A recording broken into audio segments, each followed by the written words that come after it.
Here we go. Let's try.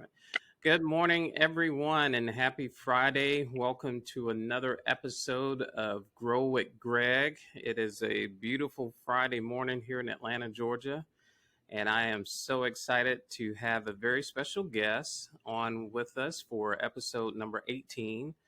Let me first remind you guys, if you haven't already subscribed to our podcast, please do that. We're on all the major podcast platforms. Don't forget to follow us on Instagram and TikTok. So without further ado, let me introduce our guest, Miss Suzy Wood. Suzy, good morning to you. Hi, Greg. Nice to be here. Suzy is a integrative nutrition health coach who works with women to get control over their health by analyzing both food and lifestyle choices. That's very interesting title, Suzy. So tell us a little bit more about yourself and what you actually do. Sounds very important. Thank you. Thanks for having me. So, integrative nutrition is really all about looking at lifestyle factors and the food choices that we make. But the preface is that lifestyle factors are actually even more important than the foods that we eat when we want to look at health, because looking at food alone isn't going to make us healthy. And, just focusing on having spinach salads and eating more vegetables, that's not necessarily going to make you healthy. You really have to look at what's going on in your life, what's causing you stress, what's out of balance, because that's critical in your overall health. So for example, when you look at your lifestyle factors, you make sure that they're in balance, because when they're not, that can lead to sleep disruption. It can lead to food cravings, because you can imagine if let's say something in your career isn't going well, come Sunday night when you're about to go to thinking about your work week ahead, you might be very stressed out and sit on your couch with your two best friends, Ben and Jerry, and, Oh, try yeah. about your week ahead, right? So Oh, I've been there many a time. exactly. So have I. So have basically all of my clients. So it's really important to look at lifestyle factors, what's causing stresses in our lives. And that's the critical point, because that's going to help us make better food choices and live our life better. So it's integrative nutrition is all about looking at lifestyle factors and food and combining them. Interesting. hmm Interesting. So when you have clients or people that come to sit down and talk to you about their diet, how does that conversation start? What do you say, or what questions do you ask to kind of dig into what's really going on? Yeah, so we sort of back up, and the first one of the first things that I do with my clients is look at the 12 key lifestyle factors that need to be in balance. So it's things like their career, their finances, their relationships, their level of creativity and spirituality, their joy, what brings them joy in their lives, their physical activity, what does their home environment look like, and their level of home cooking. I usually leave a few out, but that's basically those are the key ones. We look at those, we look at what's working, and we congratulate ourselves on what's working in our lives. Hmm. But then we start focusing on maybe the two or three or four areas that are out of balance, and then we make a plan. So Ah, we sort of we I weave in and out between lifestyle factors and food choices, because we basically look at both at the same time. But something like home environment, having a nice, clean, safe, comfortable space is so important in how we feel. I mean, like people say, like a messy desk is a messy mind, right? And so messy space and just not feeling comfortable in your own home, whether it's the people or the stuff that you have, maybe the level of sunlight or fresh air that you have. So that can play a really big point and big part in how we feel. And then again, if that's a stressor in your life, it's going to affect your sleep. It's going to affect your mood. It's going to affect, absolutely. everything. Yeah. It's interesting as I'm listening to you say these things. There's a level of therapy almost associated with the planning, the programming. To is that right? Yeah, I mean, I'm not a therapist, but the sessions I have with my clients, people do really open up about a lot of parts of their Oh, lives, yeah, which I think is, yeah, is part of the process, right? sure, yeah. Yeah, we have to really dig deep if we want to make some changes in our lives. Which most people, by the time they're coming to me, they've tried diets, they've been to a lot of doctors, and it just, for some reason, it just hasn't worked for them. I mean, going to Sure. your doctor is, of course, very, it's very important, but usually you see your doctor maybe once or twice a year. It's really hard to make changes in your life when you're seeing somebody for like 10 or 15 minutes twice a year. That's um true. Good and point. people try to do diets on their own. They order certain foods, or they buy certain products, or they follow certain apps, and they might make some changes, but again, they're not lifestyle changes. They're not things that are going to carry them through. They might fit into the dress in 3 months. Okay, if that's their goal, then that's one thing. But I Hmm. think people want to really make lifestyle changes so that they can make new habits, so that they can incorporate them into their daily living. It's not Sure. just about exercising for the next few months. It's about incorporating movement in your daily life forever, because that's what's really going to make you healthy. But to sit down and go, okay, I'm going to do this thing forever, like, that's really daunting. Where do you start? So having somebody who can set those goals with you, that are really attainable and realistic, and hold you accountable to those, that's where I Ah. hold their hand, but I also hold them accountable.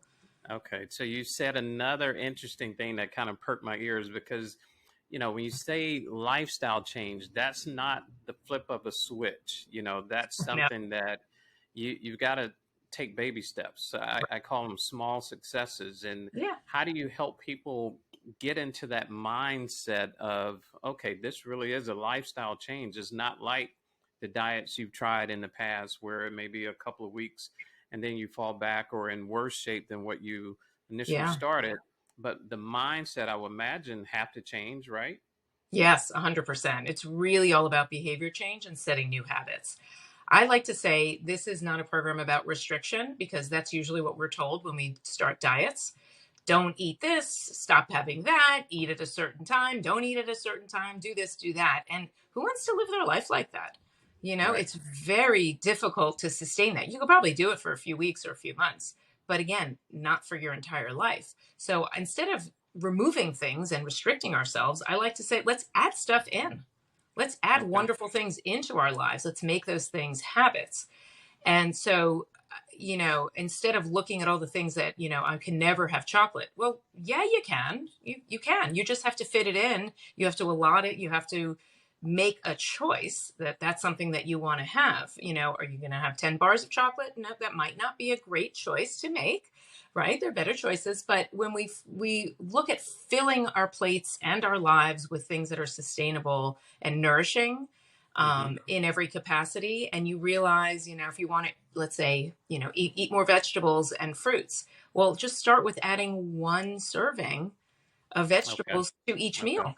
Just add, Yeah. add add a handful of spinach. If you're making some eggs, if you're making a sandwich, throw in a little bit of lettuce, or add a tomato to your sandwich. It's just about making one very small change, and when you do that, congratulate yourself for it. Let's stop beating Ah. ourselves over the head and be so negative. Let's be positive, because that's really what makes lasting change, right? Nobody wants to be negative and be like, be scolded and Right. um, Right. and be made feel bad. So let's Yeah. turn that on its head. And you added a tomato to your sandwich. That's great. You should congratulate yourself, because that's one tomato you didn't have, and that's a whole profile of nutrition that your body is now getting. So I love Interesting. thinking about adding things into our lives. If you've walked around the block and you've never walked around the block before, that's fantastic. Look what the movement that you've just added in your day, Sure. Sure. right? And then you can build from there, right? Interesting. Very interesting. So, you sound very passionate about what you do, and that's amazing. That's great. Where's the motivation? What's the background? What is your background? How did this all come about? Well, I've always been interested in nutrition, and to be honest, it was one of those things that I really wish I had studied in college, but the university I went to didn't have that as an offering. But I had taken a few classes that they did have, and I absolutely loved it. But somehow just went a different direction. I worked in high tech marketing for many years, and I actually lived abroad for many years. About 11 years, I was in London, England, and after I moved back to the States about 6 years ago, I had a whole just new change of my life, I suppose. I got divorced, and I had a whole rethinking of what I wanted to do and how I wanted to live the rest of my life. And I decided to re-educate. And so I went to school for integrative nutrition health coaching, and Hmm. I launched my career. And now I help women, I help men live better lives. I do also work with divorced women as well, and helping them get control of their lives, because it's such a stressful situation going through divorce, having been through divorce. And again, I apply the same program, looking at lifestyle factors, looking at food and nutrition. But then with my divorce clients, there's that extra nuance of how do you co-parent? How do you find meaningful relationships again? How do you put your life back together? Do you need to re-educate? Are you living in a new space? How do you make that a new home? So, there's a little bit of sprinkling of that nuance of just what your life is like now that you're divorced. So that's how I just sort of got into it, because I had this, change in my life and my status. And I thought, I just want to do something that is really going to make me feel good. I love helping people. Sure. I love meeting people, talking with people. And so that's how I got into integrative nutrition. Wow, that is amazing. So being relatable, I'm sure that's very helpful. Now, your clients and the people, when you talk to them, what are some of the interesting things that you can share, of course, on this podcast that really um, lets you know that everything you're doing is great. It gives you that continue that kind of check that you need to be able to say, hey, look, that really impacted this person's life. What are Mhm. some of those things? What do you talk about? Oh my gosh. I mean, there's been everybody's case is so different. But one of my very, very early clients, she came to me because she really wanted to give up soda. She was addicted to Coke Zero. That was her thing. And she knew that it wasn't good for her body, so she wanted to give that up. And so we sat down and we had our very first meeting. And again, we went through the lifestyle factors.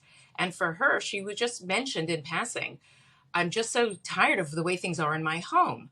My home office is a mess. I'm using my bed as a filing cabinet. My closets are busting with my kids' old clothes that don't even fit them. I can't sit at my dining table because it's covered in stuff. And she was just, just kind of saying like was really getting her down. And I was like, well, that's home environment is one of the lifestyle factors that's critical. And that obviously was causing a ton of stress for her. So we put a program Hmm. together. It took about 6 weeks. She installed shelving in her home office. She went to the recycling, place many times. She went to the donation center many times. She cleared off her dining table. She instituted a whole recycling program in her house. And once she got that all under control, she was like, okay, great. Now let's get me off of Coke Zero. And it was like only when she realized that she needed to just get that clarity and calm Sure. in her life, which was her home. I mean, it's you spend so much time in your home, and she worked from home. So just a little realization like that, just was it's really motivating when people have these little breakthrough moments. Oh, I And yes, we bet. did get her off of Coke Zero. Oh, So, I bet. I bet it's yeah, very encouraging, yeah, and it's like peeling back the onions. You help people do that to really figure out what's the core issue. Where does it come from? yeah. But where do we all go wrong? How do we get here to this place of where we just, hey, come help me, somebody Mm, please help? How does that start? Because in all of our lives, to some capacity, we experience that. But how does it all start? yeah. I mean, everybody is different. So some people come to me because they have very particular food issues, like they're really sensitive or have like irritable bowel syndrome, and there are certain foods that they just can't eat, and they really struggle with finding foods that they can eat. So like one client wouldn't eat until 4 p.m. because she was so afraid of being caught out and not being able to find a bathroom. And so she wouldn't eat. I mean, how do we live our lives like Oh, that? wow. That's Wow. really, so she was like, I need help finding foods that won't make me feel sick. And she actually had a fear of food. She didn't see food as being pleasurable at all, like most of us do. It Oh, was wow. something to fear. So, I helped her overcome that fear and also find foods that worked for her. And that was actually, again, that was super rewarding. And she was able to eat breakfast and lunch and go about her day with much more confidence. I mean, that's when your food issues really affect your life like that. Yeah. That's a huge Yeah. problem. right? And that can lead to a depression and a lack of, being social, because if you can't go out, you're declining invitations because you're fearful that you won't be able to find a bathroom. That's a real big struggle. So Yeah. people are coming in from other, so many different angles. So that was one person. Other people have just want to get overall, feel better. They want to get their sleep under control, because I feel like every single one of my clients has sleep issues. Maybe it's because most of the people I see are sort of in their 40s or 50s, Hmm. and they're just at a time of their life. Maybe they're stressed out from their career or their And and hormonal changes. and would you say it's all impacted by food in some way, shape, form, or fashion? Well, I think the reverse is that it's the lifestyle factors that are out of balance. So maybe it's their career, maybe it's their relationships, especially my divorce clients. They're coming out of a toxic or unhealthy relationship.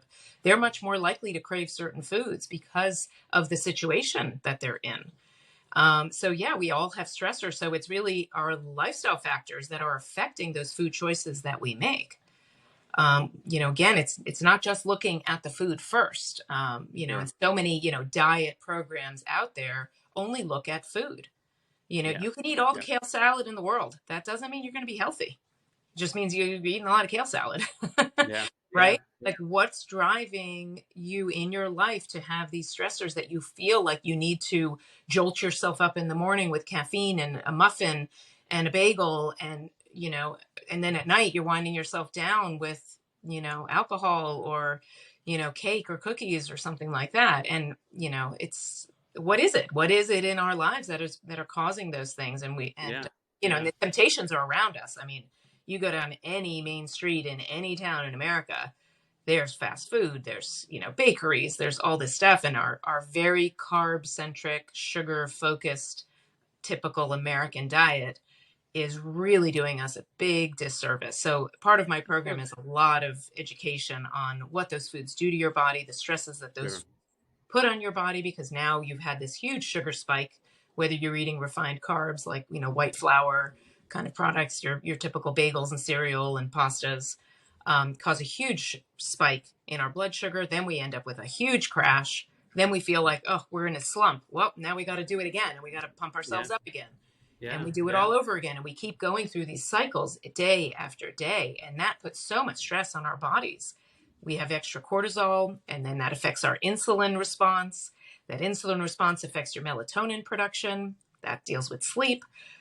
I mean, it's just this, and we do this day after day after day. So, so you're educating people not only just around food, but like you said, lifestyle choices, but a lot of those choices relate to food for the Yeah, comforts and the different, the what is it? The sugars and the things that are in food that right. cause us to react to different moods. And Yeah. so you help educate people in that regard. Is that correct? Absolutely. I mean, people say like, "Oh, I'm so hormonal," and they just mean, like they think testosterone and estrogen are the only hormones. There's thousands of hormones, and like I Mm, mentioned, cortisol, insulin, melatonin, leptin. Leptin is a hormone that tells your brain that you're full, and there are certain foods that we can eat that actually interfere with that, and then we end up eating more. So, something as simple as fructose, which is in so many packaged foods. I encourage all of your listeners, go home, take a look at some packaged food items, cereal bars and granola bars and things like that. Turn mhm. over those packages. You're going to see fructose in there. Fructose is an ingredient that interferes with leptin, which tells Huh. now your brain isn't getting that signal that you're full. So, if your brain Oh, isn't getting the signal, what are you going to do? You're going to eat more. yeah. So Yeah. understanding what some of those chemical ingredients are doing to our body is crucial.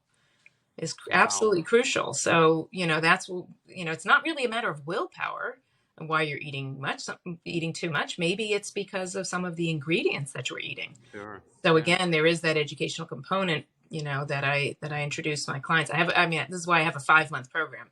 There's a lot packed in there.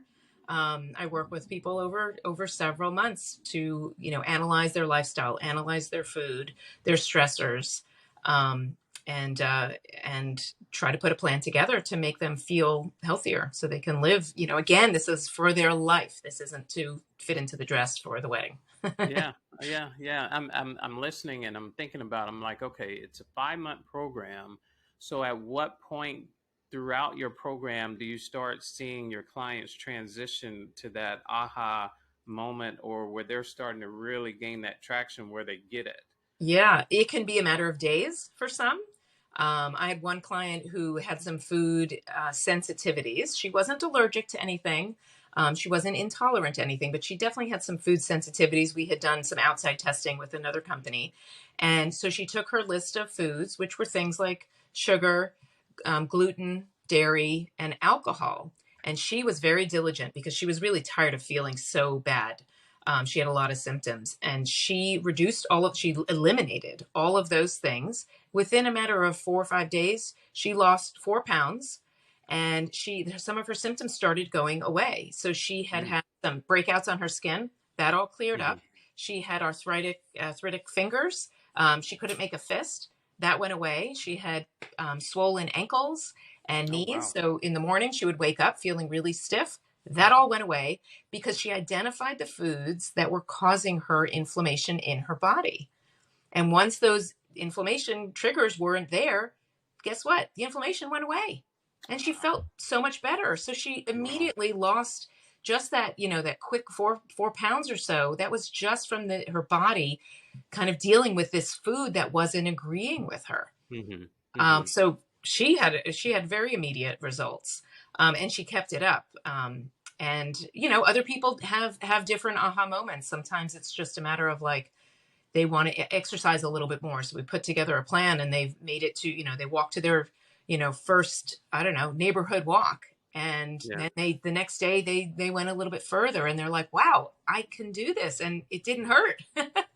Right. Right. Yeah. So I want to do Yeah. more. And then, before you know it, they're doing a light jog, and then they're That's running a little bit. amazing. And, it doesn't mean that they're going to run a marathon. Like that's not always everybody's goal. Just to move your body and feel good and stretch and, use your lungs in a new capacity. That's sometimes all people need as well. Yeah. Yeah. We're living in a day and age where this is becoming more and more critical because of the stresses that we're having to endure, with COVID and just Mm, political unrest, and you name it. Everything is very impactful in our lives, and that level of stress, yeah. it's causing a major impact. So, Yes. what advice would you give someone that's wanting to learn more about how they can use nutrition, or at least can pick up on signals that may be related to food that's going on in their lives? So you mean like food, like triggers? Yeah, yeah. Food triggers. Well, I mean, some people maybe want to do like a food journal for a few days and see after they eat something, they can mark down how they feel. First, they can mark down how much they ate of the different foods, and then they can say, okay, I sat down. For dinner last night. I had spaghetti and meatballs. How did I feel right after I ate? How did I feel in Hmm. an hour after I ate? How did I sleep that night? How did I feel when I woke up in the morning? And they can do that for each of their meals. How did I feel a few hours later? Because oftentimes, Okay. we eat too much, or if there is some sort of issue with gluten. A lot of people do have some issues with gluten. Maybe they felt really tired, or maybe they had like pizza during the day, middle of the day they had pizza for lunch, and an hour later they're like slumped over their desk. Right. Right? I mean, that shouldn't Been there be. too. It shouldn't. But you know what, we're so used to that being the norm. You Yeah. shouldn't feel like you need to take a nap after you eat a meal. Like Yeah. that's something is wrong there. We're so conditioned to think that that's normal because it happens to us. Well, Yeah. maybe there's something in that pizza. Maybe it's the dairy. Maybe it's the gluten. Maybe you just ate too much. I don't know. So it's being really aware of what we're Uh, eating, how much we're eating. hmm. Maybe there's Hmm. no issue at all with gluten. I'm not saying that. I mean, not everybody has that. But again, you eat a meal, you really shouldn't be suffering from that meal, right? I mean, I eat my lunches and dinners, and I'm perfectly fine. I don't feel like I need to take a nap after that. I'm very, aware of what I eat, and I eat everything. There really isn't anything I don't eat or I don't like. So again, it's abundance. I don't restrict anything that I eat. I might restrict the quantity. I make a decision. Am I going to have chocolate cake every single day? Probably Hmm. not, because I know I might not feel that great if I do. But when Yeah. I have it, I really enjoy it. I love chocolate cake. I love it. But I'm not going to have it every day because I know I just don't feel that great after I have it. Gotcha. Gotcha. Yeah, So, that's and choice. that ties back into the lifestyle change. Once you make that change or transition to where you're not feeling like you're depriving yourself, but in moderation or at certain times, you get accustomed to that. And that's now how you live your life. Is that what you experience yourself? Absolutely. I think that's the big revelation that my clients have, that they're like, wow, I actually don't like those quote bad foods anymore, those foods that didn't serve them well. They realize that they just don't feel that great when they eat them. So then why Yeah. bother? And I'm talking about like the potato chips and the soda. And like we all know we're not supposed to be eating those foods. Most people want to reduce those. And when you finally do and you make that commitment and you fill your plate with other foods that really nourish your body, you actually lose a taste for some of those other foods that have all those Yeah. chemical ingredients in there. Yeah. So you go back to, I've had many clients, they're like, oh, yeah, I'm good. Like I've done your program for several months. So let me go back and eat those Doritos or that Big Mac or whatever. And they eat it and they go, huh, it just doesn't taste as good as what I thought. And, I don't actually really like that anymore. And they Yeah. have that Yeah. aha moment of just Yeah. like, wow, and it's not, they're not lying. Like they're really not lying to themselves. They just lose the taste because their body really is craving the foods that serve it better.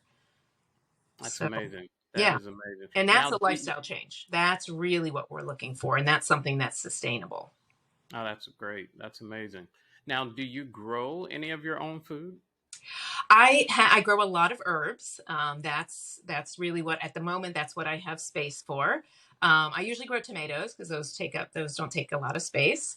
And yeah, what I do with my herbs though, I have like a big trough that I fill every summer, and then by the time as I'm cutting them and using them, and obviously they regrow, I dry them out. So I just kind of very, very low oven bake them. Not really baking them, but like a 175-degree oven for, Right. I don't know, Right. take a few hours or so. And I dry out, the basil, the thyme, whatever. And then I bottle it up and then I have them for the whole year. So I'm still working out my basil that I grew from last summer.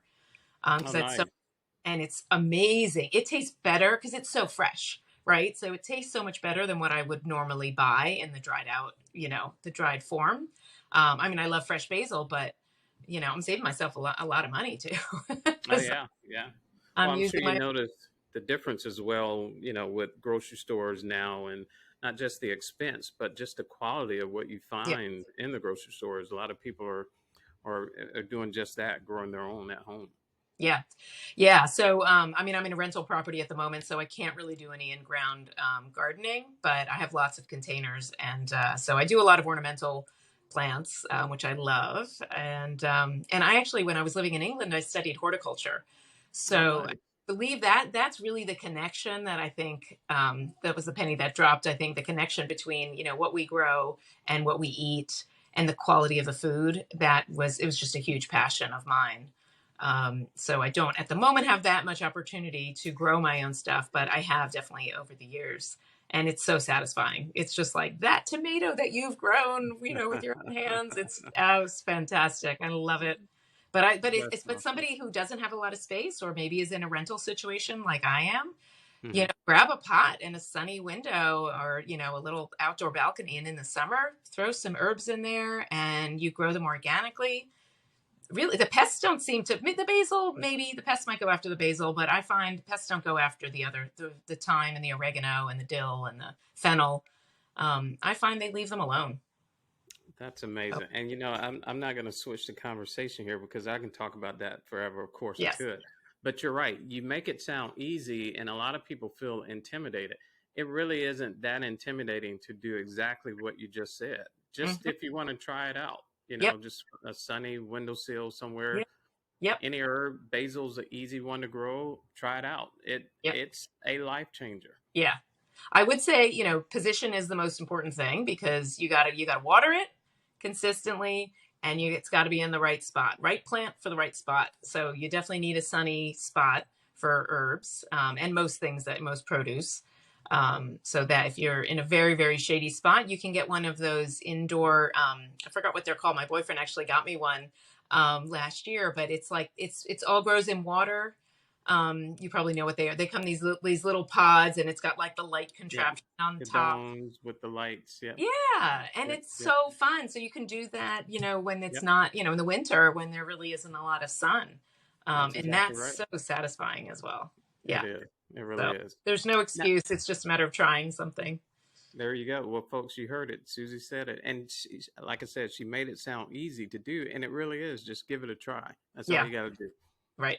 Yeah. And Now, connecting that back to food, like again, I mean, for like the meals that you eat, when you use those herbs in your own cooking, oh my throw a goodness. little bit of thyme in your scrambled eggs, Oh or my on your goodness. rosemary on your potatoes. Oh my gosh, it's a game changer. And It again, it is. gets you to eat more vegetables because you're seasoning them, you're flavoring them with stuff that you grew. It's, I mean, I do this with my kids. Like when they cook their own food, it tastes so much better. Right? That's the that is the secret to getting kids to eat leafy greens or anything Yeah. green. Hmm. Let them grow it, and then they'll want to sample it. They'll want to try it out, and then after they cook with it and taste it, they're like, "Wow, this is Yeah. what this tastes like," and it's lights out after Yeah. that. Yeah. And you can start it really simply. So I give my son the scissors and I go outside and get some thyme, and he'll go, Yeah, which one is the time? And I point it out and he'll learn, and you're then right. he comes in and then I'm like, okay. And I show him how to, you turn the stem upside down and you sort of peel it off. Right. Yeah. Yep. Yep. It's easy to get because you can't just pluck off each leaf. You'll be there forever. Right. Or you take the basil and, I like to lay a whole bunch of leaves together and I just take the scissor and I just go snip, snip, snip, snip.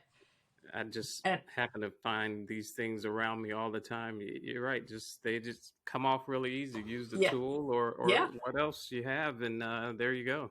yeah, yeah. But yeah, teaching kids is how to cook and use those ingredients is it's great. Yeah, because then they're really caring about their nutrition too. So that's That's a whole right. other area Yep. of passion for me too. Of just introducing kids cooking. A lot of adults don't cook. So if you're outsourcing your food to other places, whether it's a fast food restaurant or even those ready meals that you get in the grocery store now, it's like all cooked and prepared. You Yeah. really don't know what's in there. You That's really right. don't know. There could That's be exactly right. inflammatory oils. There could be low quality ingredients. So when you cook your own food, you know what you're eating, and it's a lot easier to be healthier when you know what you're putting in your food. So Susie, tell us about True Wellness Within. Here's an opportunity to tell everyone that's listening how can we find you? Tell us your website. Tell us more information about True Wellness Within. Yeah. So my company is True Wellness Within, and that's the website. I'm also on Instagram and Facebook as True Wellness Within. And anybody who is divorced, going through divorce, or thinking about divorce, I have a private Facebook group that offers a lot of support, and that's called the Divorce Oh, Detox. Yeah, okay. the Divorce Detox. That's on Facebook, and it's just a great community of people to support each other. I do virtual support calls, usually on Saturday mornings, usually the first Saturday of each month. You can get information Oh, on my okay. website. So, one page on my website is great for divorced people because it's got some resources there. It's just truewellnesswithin.com/divorced with a D at the end. They can sign Okay. up for the Facebook group there. They can do a quiz. Has your body healed from the stress of your divorce? And if anybody just wants information about food and easy cooking ideas, they can look up True Wellness Within. And I have a whole Love bunch it. of videos posted on Facebook and Instagram that have easy recipes, clean ingredients, and trying to make cooking very simple and easy for us to do so we can eat healthier and be Oh, healthier. wow. That is amazing. That is fantastic. Okay, folks, it's True Wellness Within. Any other social media platforms, that's where you can find Susie, her website, True Wellness Within. Susie, thank you so much for Thank you, Greg. spending time. This is amazing. It was a pleasure listening to you and some of the simple things of these lifestyle changes that we can all adopt. Yes. Thank you so much for having me. It's been a pleasure. Absolutely. All right, folks. Well, that's going to be it for us today. Grow with Greg, episode number 18. Can't believe we've done 18 of these things already. Enjoy the weekend. Suzy, thanks so much again for joining us here. Folks, don't forget to subscribe to our podcast and certainly follow us on Instagram and TikTok. So enjoy your weekend and tune in next week for another special guest, another episode of Grow with Greg. All right, until then, enjoy your weekend. Take care, folks. Take care.